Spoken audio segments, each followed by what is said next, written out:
Good morning, my beautiful babes and babettes. I'm your resident active advocate, and I promise we will do something disability related shortly, but not today. Today in Canada is the National Truth and Reconciliation Day, also known as Orange Shirt Day.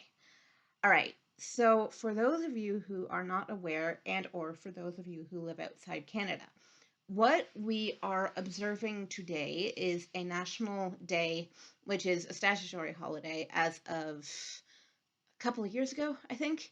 But September 30th is the day of Truth and Reconciliation, on which people will wear orange and also theoretically read up on Indigenous history and especially the history of the residential schools. I do not own a stitch of true orange in my entire wardrobe. Even if I did, I didn't buy it from an Indigenous vendor, so it doesn't count. All right. So for anyone who bought orange shirt merch at, say, the Bay, not gonna say you shouldn't own that merch because you should, but any time from here on in that you go to get orange shirt merchandise, the shirts, the ribbons, so on and so forth, please don't buy it at the Bay, okay?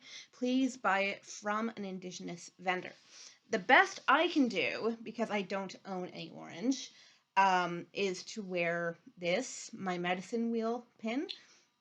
I have a video where I explain the layout of the medicine pin, of the medicine wheel, and how that symbol, is very important for many Indigenous cultures across the board. However, today, in respect to the wishes of a friend of mine on Twitter who has been extraordinarily loving, extraordinarily patient with me, he's a wonderful person. He's a wonderful human being. But I am not going to rap on about my opinions about this day or the history of residential schools. I have series about this already. All I am going to do is to provide you with resources that you can go to in order to learn more about Indigenous cultures. Please, please, please be aware that one should do their own research, okay? It's not necessary, nor is it really a good look, and I've found this out the hard way, to go to any Indigenous friends you might have and ask them all your questions, because they are not responsible for educating you. They are also not responsible for assuaging your guilt if you have any guilt over the residential school system. If you are a settler that is a non-Indigenous person living in North or South America, I encourage you, and I am taking this process seriously now, to do your own research. So, in the spirit of that, I want to provide some resources that you can read, that you can listen to, that you can watch. In the pinned comment below, I will be providing a link to a wonderful YouTube channel called the Four Directions Coalition. They make very short little videos about Indigenous history, and I find their resources extraordinarily helpful. A lot of their videos are TikToks, actually, but that they've uploaded to YouTube.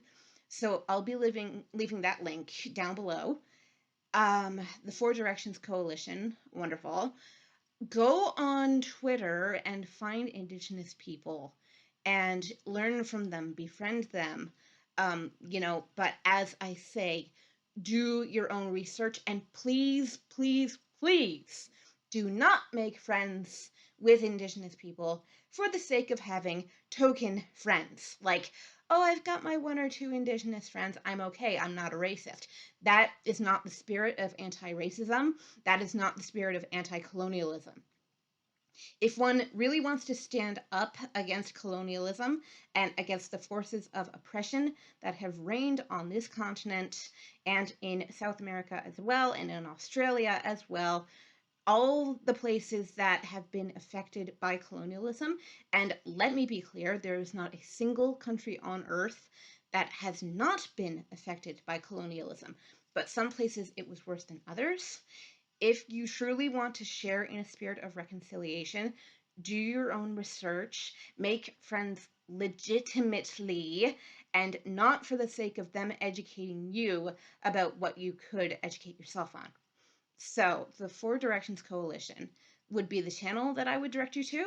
But in terms of literature, okay, so 2 days ago, I did not make a video. And I do not apologize for that. I do apologize for yesterday. My mom came home early, so I couldn't make a video yesterday. But we went to Tim Hortons and it was lovely. The day before that, though, I read a book called The Marrow Thieves by Cherry Dimmeline, I believe is how you pronounce their name. Go and read that book. It was gut-wrenching. It was horrifying. It was amazing. And it ate me, okay? I was eaten by a book, which is why I did not make a video 2 days ago. I do not apologize for that. However, if you are a residential school survivor, or if you have trauma related to the residential schools in your family or in your friend group, read at your discretion, but I don't know if I recommend it because the book kind of talks about a sort of futuristic version of residential schools, and I don't know how people's trauma would react with that. So, as I say, at your discretion, not at mine, but I'm just giving a content warning out the gate. So, read that, especially if you are a settler and you want to know more, because it's fictional, but a lot of the undertones in that book, they do address real world issues. So read that book, but also read pretty much anything by Thomas King. The book that I recommend most highly from him, and I have recommended this book before, is called The Inconvenient Indian. It is nonfiction and it is brilliant. Read that book, and also, just as an overall author, read Lee Maracle, Maracle, okay? Read Lee Maracle, because Lee Maracle was an inspiration for Cherry Dimmeline. So I'm assuming that their content is quite good. I have not actually read any Lee Maracle yet. I need to, because they sound like an excellent author. So in terms of books, those books and authors, those are my recommendations. Read the Truth and Reconciliation Commission, especially if you are a settler living in Canada, okay? That is a particularly Canadian document, but I would say that it can and should apply in other countries. Read that, and also read the United Nations Declaration on the Rights of Indigenous Peoples. Now, I do have series on this channel regarding both of those things, but I would also recommend people doing their own independent research so as to draw their own opinions. I'm a very opinionated person and I don't shy away from that, but my opinions are not necessarily going to be the same as yours. So read for yourself. Both of those documents are available online. Just Google them. Let's see, what else?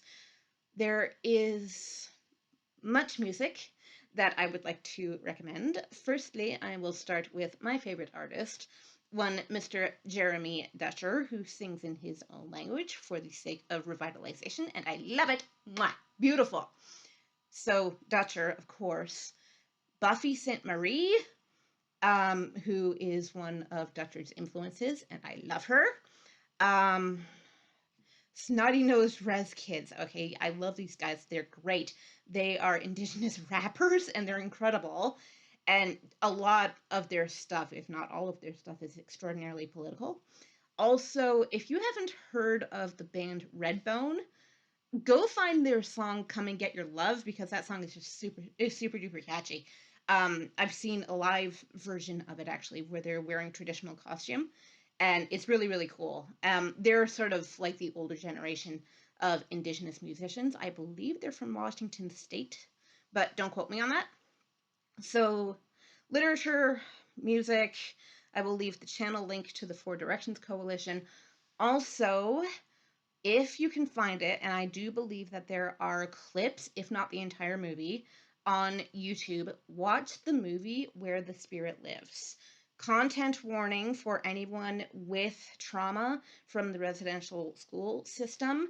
This movie does portray what it was like to live in the residential schools, but to a much smaller extent than what actually happened in real life. It's a very good movie, and I think it is especially important for settlers to watch. I watched it in grade 11 world religions class, and I watched it again later on a few years ago.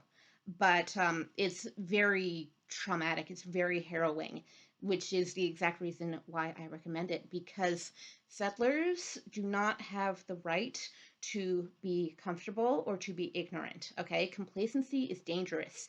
Ignorance is dangerous.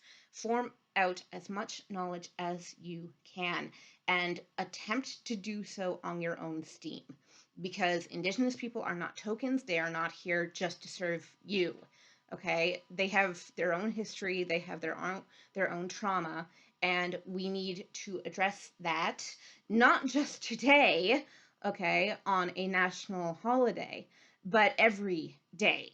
We need to undo the trauma and the harm caused by colonialism. We can't reverse it, but we can attempt to help people heal.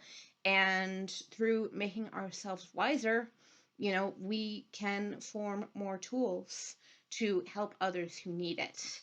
And as I have said, colonialism has affected every square inch of this planet, but in some places it was worse than others. Canada is one of those places. So if you are a settler living in Canada, please do your job. That's what I'm trying to do, and I hope that through these experiences I'm getting better at it. So yeah, that is my video for today. As I say, tomorrow we will be beginning on a new series of mine, but today was more important for me to address Indigenous issues, because that's what we're all here for today, at least in Canada. Again, though, if you're American, all of this still applies to you. If you are a non-Indigenous person living in North or South America, all of this applies to you, okay?